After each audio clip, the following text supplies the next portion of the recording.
Press meeting के लिए सारी तफसीलात तैयार हैं। अच्छा, नेमत, मैंने उन्हें मौजू के बारे में नहीं बताया। अच्छा होगा कि आप खुद ही उन्हें जाकर बता दें। मैंने सोचा बेहतर होगा तुम उन्हें बताओ। मैं बताना नहीं चाहती थी। मैं तो कहती हूँ आप अभी भी अपने फैसले पर नजरसानी कर लें। बता चुका हूं मैं तुम्हें, ये मेरा आखिरी फैसला है।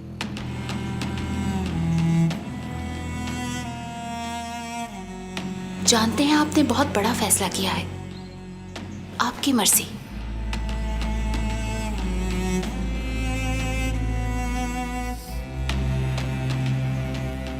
अब इस बात को छोड़ो और जल्दी से तैयार होकर आ जाओ, मीटिंग में जाना है। जो आपका हुक्म।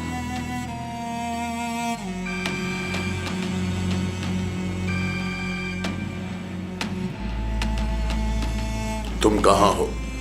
तुमने मेरी कॉल्स का जवाब नहीं दिया। माफ कीजिएगा अंकल, फोन साइलेंट पर था। यूनुस, तुम जहां पर भी गए हो फौरन यहां वापस आओ, मुझे तुमसे कुछ काम है।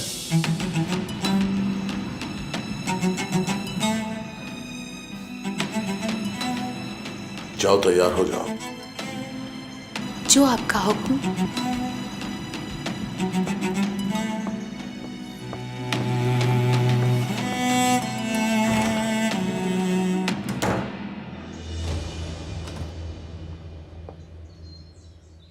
या खुदाया,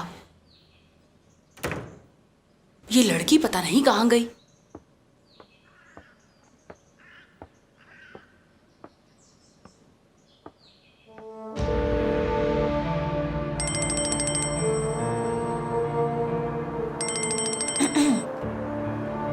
तुम कहां हो गुलशन? बच्चा भी कमरे में नहीं है। बच्चे को लेकर आए हैं दूध पिलाने वाली औरत के पास। क्या क्या बकवास कर रही हो? सच बताओ, कहां पे हो? अम्मी, आबिद भाई ने मुझे कहा तो मैं आ गई उनके साथ। बस जल्दी वापस आ रहे हैं। तुम मुझे बताकर क्यों नहीं गई? मैं तुम्हारी वजह से कितनी परेशान हो रही हूँ। ठीक है अम्मी, अभी आ रहे हैं।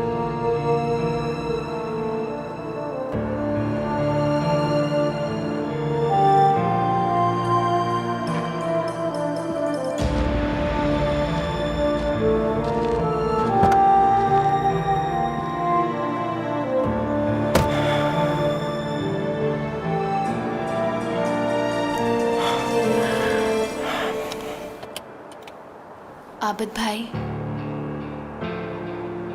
आप ये सब क्यों कर रहे हैं? आपने मुझे पहले क्यों नहीं बताया?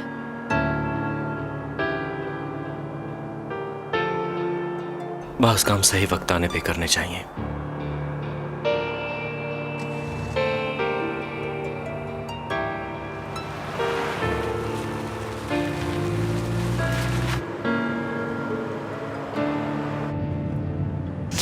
क्या तुम मुझे एक फेवर दोगे फरहत? मैं एक चीज खरीदना चाहती हूँ जो कि मेरे बाबा को बहुत ही ज्यादा पसंद थी। ले लेंगे।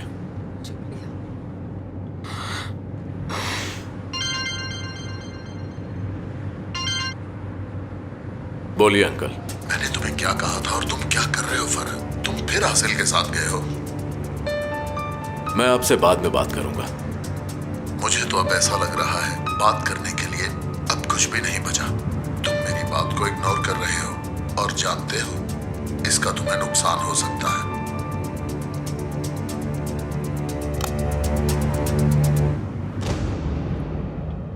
आबिद भाई, आपने मुझे मेरे बेटे से मिलाया। मैं आपकी शुक्रगुजार हूँ।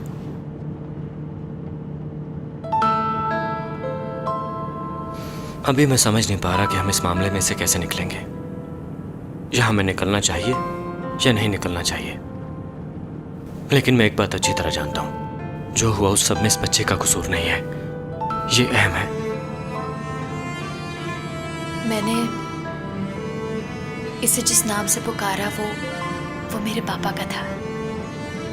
कोई बात नहीं, अब इसका बर्थ सर्टिफिकेट नहीं बना। कामिल नासिर नाम रख देते हैं इसका। ऐसा कैसे मुमकिन है? वो इस नाम पर एतराज भी तो कर सकते हैं। हाँ, उनको तो मैं भूल ही गया। मुझे तो इसके साथ रहने की और इसका ख्याल रखने की आदत हो गई है आबिद भाई। हाँ, ये तो अच्छी बात है, तुम माँ हो इसकी। हाँ, याद आया गुलशन, हम घर के मसाइल की वजह से पहले इस बच्चे का ठीक तरह से ख्याल नहीं रख पाए थे, मगर अब तुम इसकी हर ज़रूरत का ख्याल रखना, इसका खाना पीना, इसके खिलौने वगैरह। अभी तो खिलौनों से ये खेल नहीं सकता, लेकिन इसके लिए अच्छे अच्छे कपड़ों की जरूरत है। वाकई? तो आओ हम फौरन चलते हैं बाजार। मेरा प्यारा सा बेटा, हम आपके लिए अच्छे अच्छे कपड़े लाएंगे। हमें जो कुछ पहले वहां से मिला था इसके अलावा और कुछ नहीं मिला। तो इसका मतलब है शाहीन की लाश को कहीं गायब किया गया है।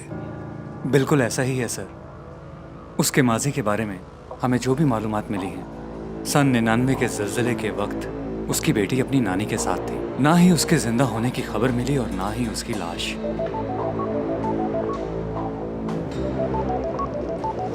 माजरत चाहता हूँ।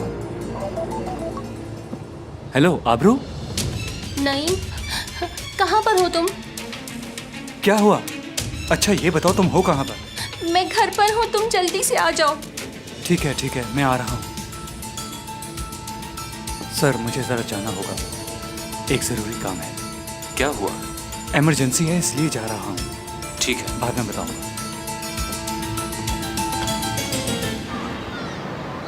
बस यार, अब तो हमारा घर आ गया है।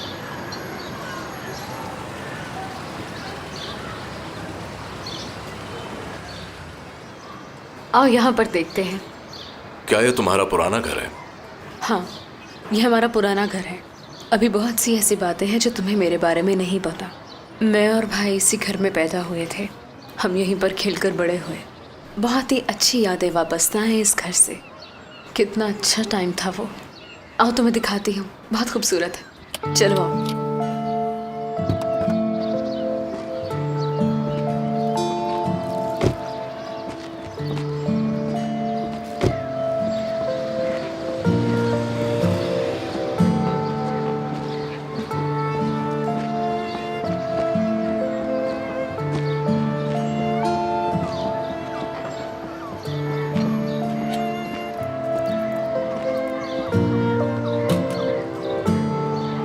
ये पकड़ो जरा। मैं दरवाजा खोलती हूँ। आओ, अंदर आ जाओ। मैं किचन से होकर आती हूँ, तुम बैठो वहां पर, ठीक है?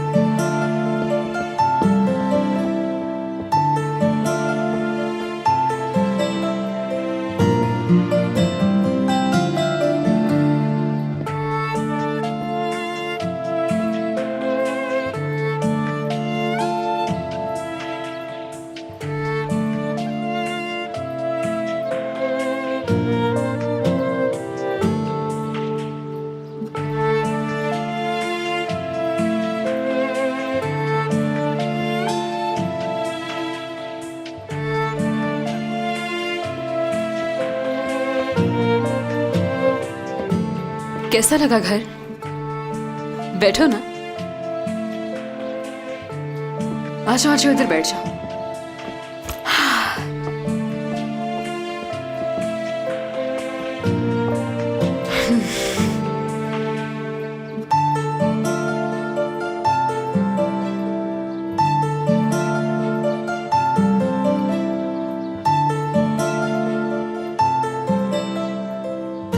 हम यहाँ क्यों आए? हम कल रात वाइन स्टेट क्यों गए थे? मुझे वहां पर अपने इस घर की बहुत याद आई थी। जानते हो तुम, बाबा के मरने के बाद हमने ये घर छोड़ दिया और भाई मुझे लेकर यहाँ से चले गए। मेरा तो दिल करता था कि मैं यहाँ पर कुछ अरसा और भी रहूं, और भाई की बात भी नहीं टाल सकती थी, इसलिए उनके साथ जाना पड़ा। आज तो ऐसा महसूस हो रहा है कि मेरे बाबा यहीं पर हैं।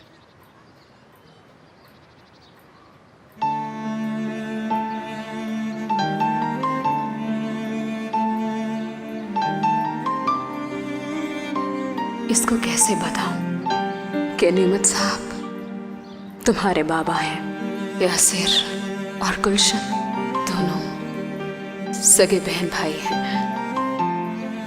मैं तुम्हें ये घर दिखाना चाहती थी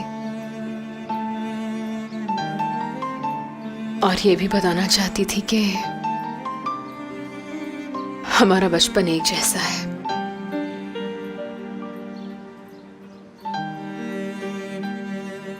जिस तरह का बचपन तुमने गुजारा है, मेरा बचपन भी कुछ वैसा ही था। मेरे बाबा ने इस घर को बनाने के लिए बहुत सारा कर्जा लिया था और जब कर्जा वापस करना था तो उस वक्त मेरे बाबा के पास पैसे नहीं थे। बस फिर उन्हें अपनी दुकान बेचनी पड़ी। उन्हें भी इस घर से बहुत ज्यादा प्यार था।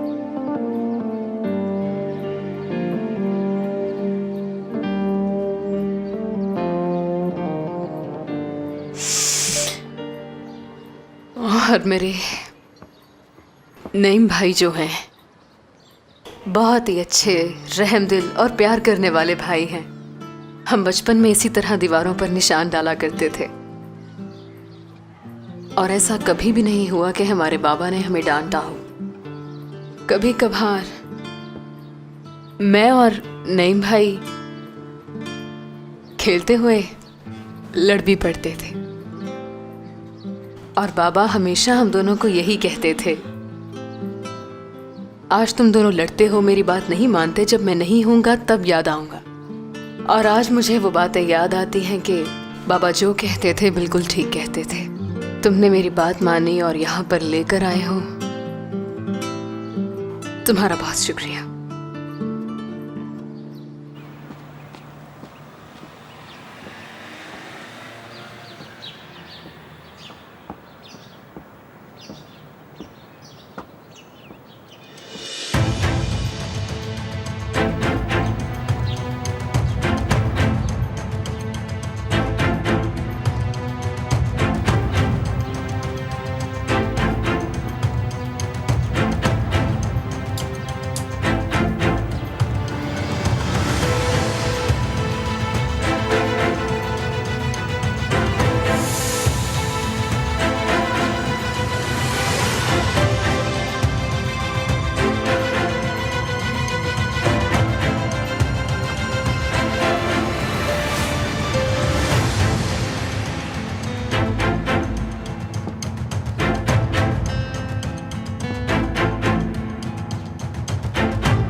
आबरू, आबरू, आबरू, आबरू, बात सुनो मेरी, आबरू, आबरू मेरी बात सुनो, क्या हुआ है? सब ठीक है ना?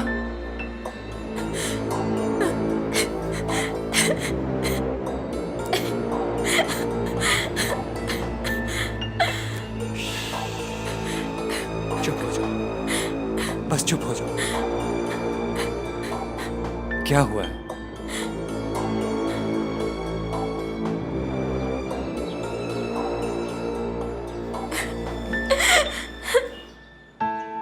अब मुझे बताओ, आखिर हुआ क्या है?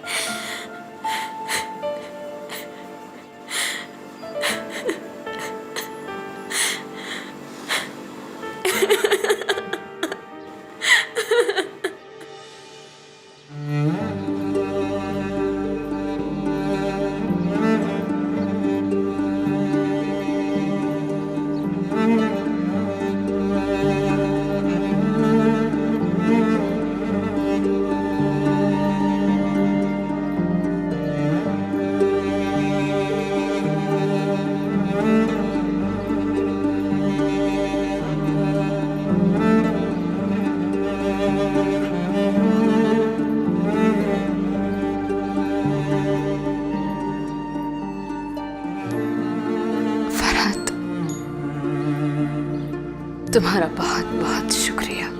तुमने मुझे इतना टाइम दिया, शुक्रिया। कोई बात नहीं। देखो डॉक्टर, मेरी बात को जरा गौर से सुनना। आज अंकल के साथ तुम्हारा रवैया मुझे बिल्कुल पसंद नहीं आया। बता सकती हो कि ऐसा क्यों किया है तुमने? तुम मुझसे क्या तवक्को कर रहे थे? कि मुझे तुम्हारे अंकल से कोई जाती मसला तो नहीं था ना? तुम्हें यह सुनकर हैरानगी तो होगी कि जिसने तुम्हें और मुझे जलाने की कोशिश की और मारने की कोशिश की, वो तुम्हारे अंकल का पुराना पार्टनर शाहीन था। शाहीन और तुम्हारे अंकल पुराने दोस्त भी थे। तुम्हारे अंकल इस सब की वजाहत नहीं करना चाहते। ये सब कुछ तो मैं पहले से ही जानता हूं। तुमने उस आदमी को मार दिया। कभी कभी ये सब करना पड़ता है। तुम जानती हो कि उसने क्या किया? मेरे भाई यासिर को मारने की कोशिश की। मेरे ख्याल में अब हमें चलना चाहिए। हाँ ठीक है, चलो चलते हैं।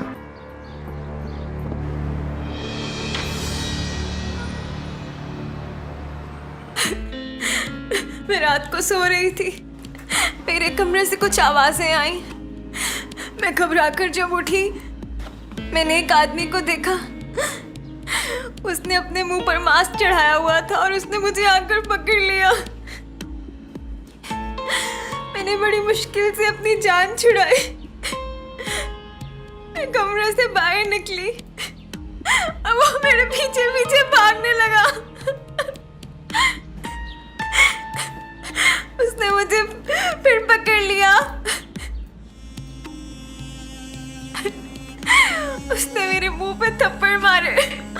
मैंने शोर मचाया लेकिन मेरी किसी ने नहीं सुनी। उसने मेरे मुंह पे हाथ रख के मेरा सांस रोकने की कोशिश की। मेरा सांस इतना रुका कि मैं बेहोश हो गई।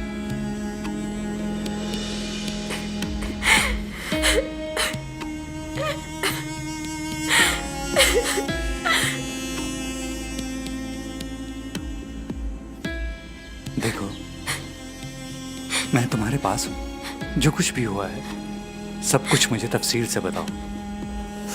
मैं तुम्हें इस तरह से रोते हुए नहीं देख सकता। मेरे होते तुम्हें कुछ नहीं हो सकता। मैं हूं ना।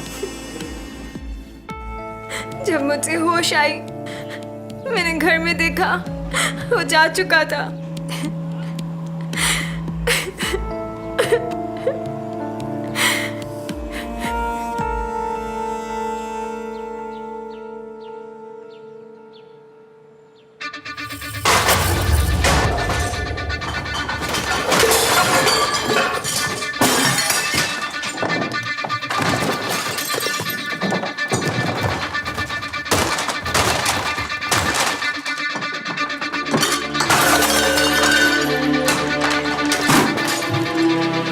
बस करो, बस। इधर आओ, मेरी बात सुनो। सुनो, तुमने दरवाजा इस तरह से तोड़ना है कि उंगलियों के निशान बाकी ना रहे।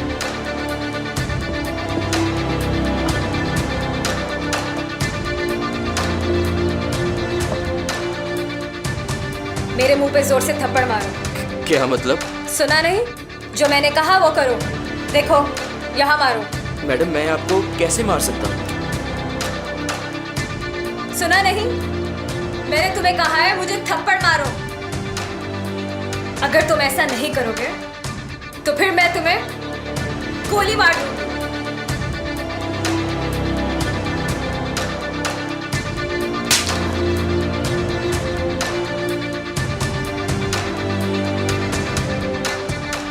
शुक्रिया, तुमने मेरी बात मानी।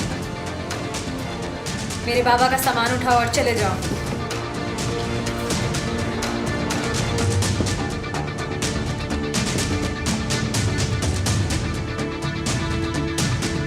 अब पता चलेगा।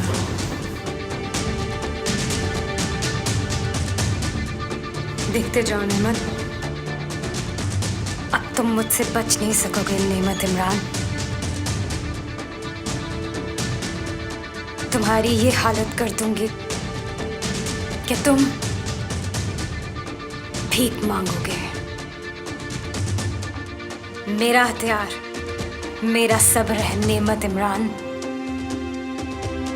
अब तुम्हारी बर्बादी शुरू हो गई।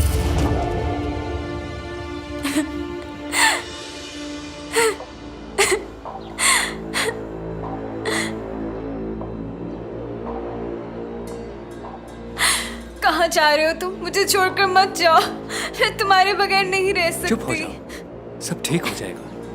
पुलिस को भी कॉल करता हूँ मैं। फिक्र ना करो, वो यहाँ पर आकर सारे मामलात का जायजा खुद लेंगे। कुछ ना कुछ शवाहिद जरूर मिलेंगे।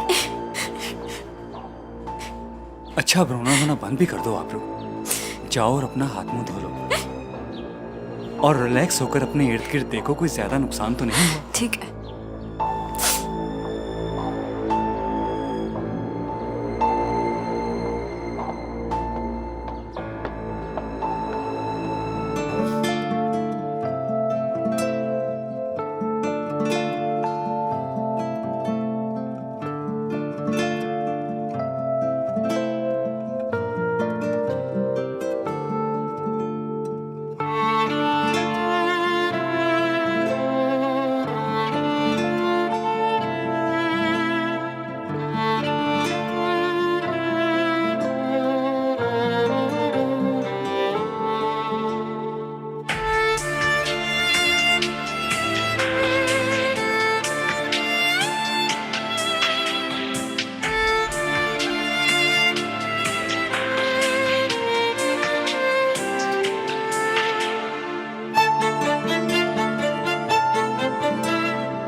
आंटी मकबूला, आप मेरी प्यारी बेटी, कैसी हो तुम? कितनी प्यारी लग रही हो। कितने अरसे के बाद देखा तुम्हें, तुम बहुत याद आई मुझे। रुको रुको जरा, इसको जरा पकड़ना बेटा। ये देखो, मैं तुम्हें कुछ दिखाती हूँ। ये देखो, मेरे दामाद की तस्वीर। मुझे ये बताओ कि तुमने भी शादी की कि नहीं?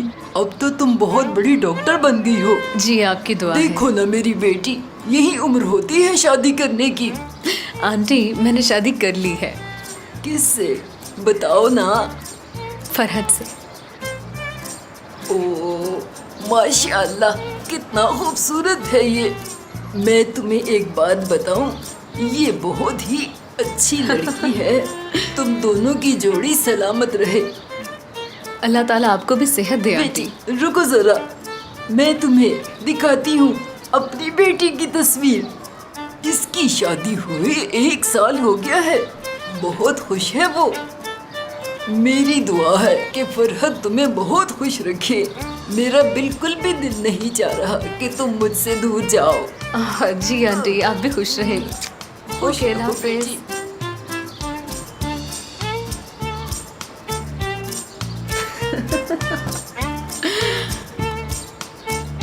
हाँ, क्या फरहद, अब तुम मुझे हॉस्पिटल छोड़ दोगे ना? मुझे हॉस्पिटल छोड़ने में तुम्हें कोई मसला तो नहीं होगा? हाँ ठीक है, छोड़ दूंगा मैं। हाँ, मेरा एक पेशेंट है, मुझे उसे देखना है।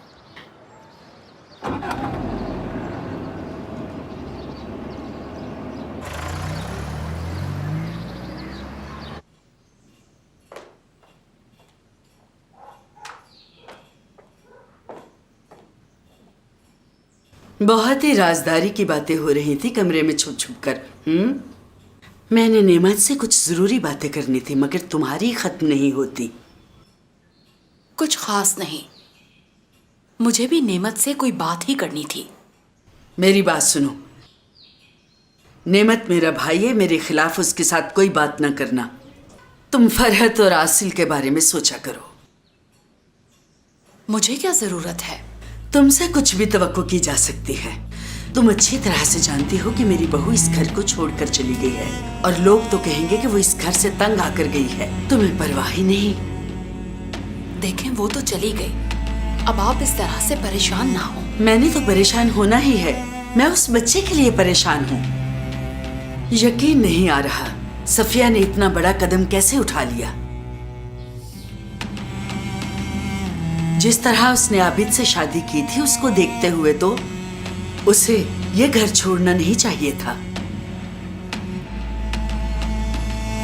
बहुत ही बुरा किया उसने। इतनी अच्छी गुजर रही थी, उसके इस तरह से जाने की कुछ समझ नहीं आई। मुझे तो इसके पीछे किसी की कोई चाल लगती है, लेकिन मैं भी इस सब का पता चला कर रहूंगी इंशाल्लाह।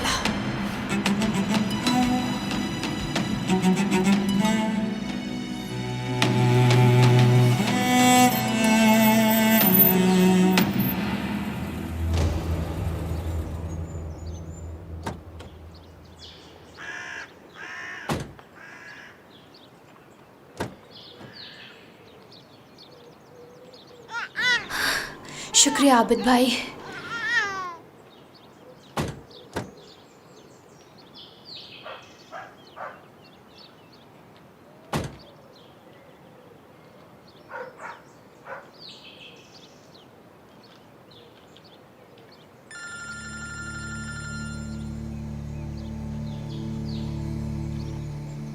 जी भाई। तुम ऐसा करो कि हॉस्पिटल आ जाओ। ओके भाई।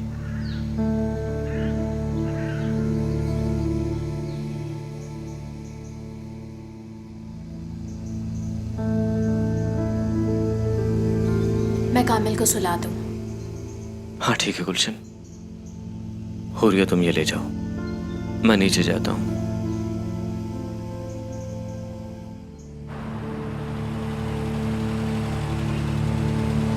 कुछ ही देर में गुलशेर यहां पहुंच जाएगा। तुम अपना फोन ऑन रखना। अब कहाँ जाओगे? ये सब पूछना तुम्हारे लिए जरूरी नहीं है। मैंने तो वैसे ही पूछ लिया है, अब मुझे इतना भी हक नहीं पहुंचता। आखिर हम एक दूसरे के बारे में पूछगछ कर सकते हैं ना?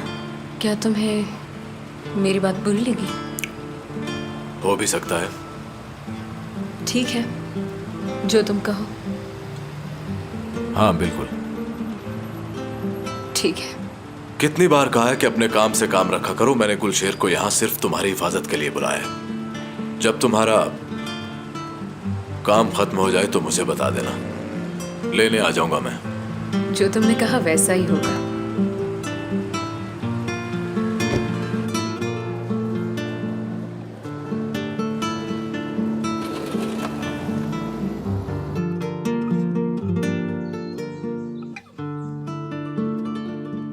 कपड़े यहाँ रख दूं मैं? हाँ रख दो, मैं संभाल लेती हूँ।